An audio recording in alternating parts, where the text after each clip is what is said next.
غیر محفوظ آبادیوں پر گولہ باری۔ غیر مقاتلین کا حق مامونیت تسلیم کرنے کے بعد یہ سوال پیدا ہوتا ہے کہ جنگی اعمال میں اس حق کو کس طرح ملحوظ رکھا جائے۔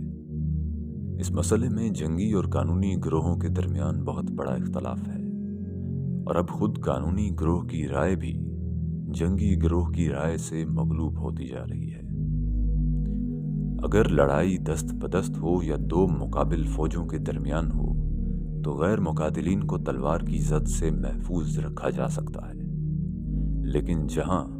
میلوں کے فاصلے سے گولہ باری ہو رہی ہو اور خصوصیت کے ساتھ جہاں غنیم کے کسی شہر کو فتح کرنا مقصود ہو، وہاں غیر مقاتلین کو مہالک جنگ سے محفوظ رکھنے کی کیا صورت ہے؟ اس سوال کا جواب قانونی گروہ یہ دیتا ہے کہ گولہ باری کے حق پر قیود عائد کرنی چاہیے،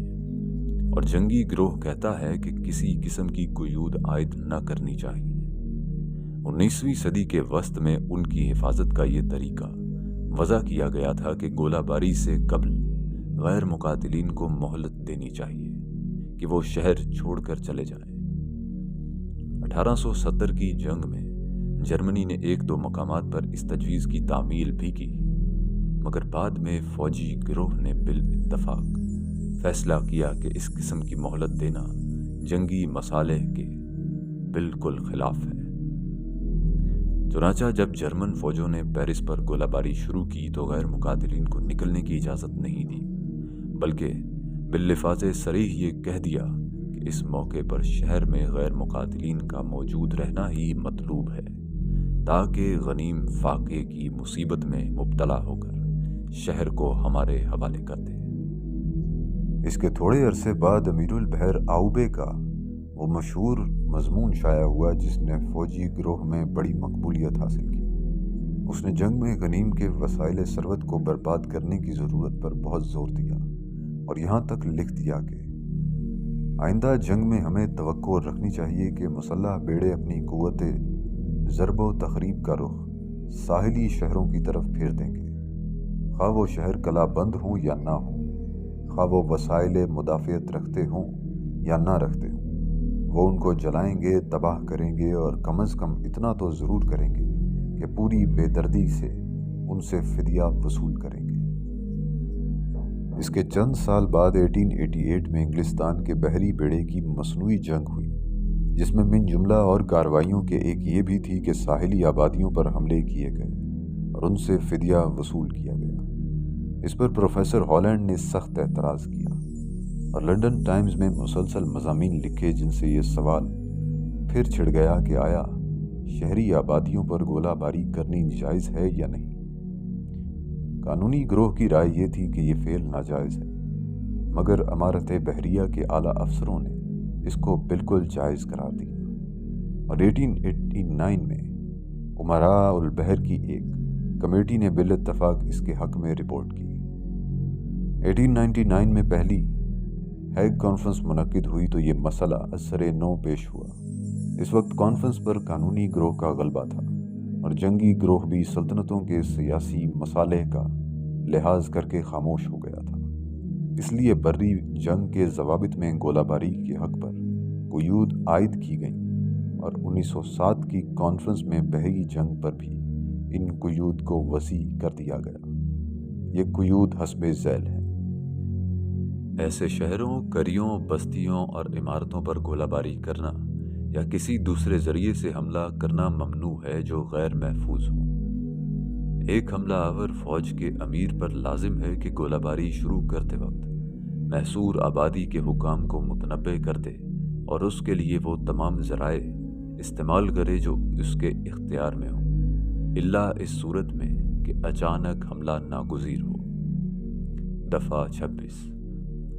گولہ باری اور قلعہ گیری کے موقع پر تمام ممکن طریقوں سے ایسی عمارتوں کو بچانے کی کوشش کرنی چاہیے جو مذہبی یا علمی و فنی یا خیراتی اغراض کے لیے وقف ہوں۔ نیز تاریخی یادگاروں اور ہسپتالوں اور ایسے مقامات کو بھی جہاں زخمی اور بیمار رکھے گئے ہوں حتی الامکان بچانا چاہیے، بشرط یہ کہ ایسی عمارات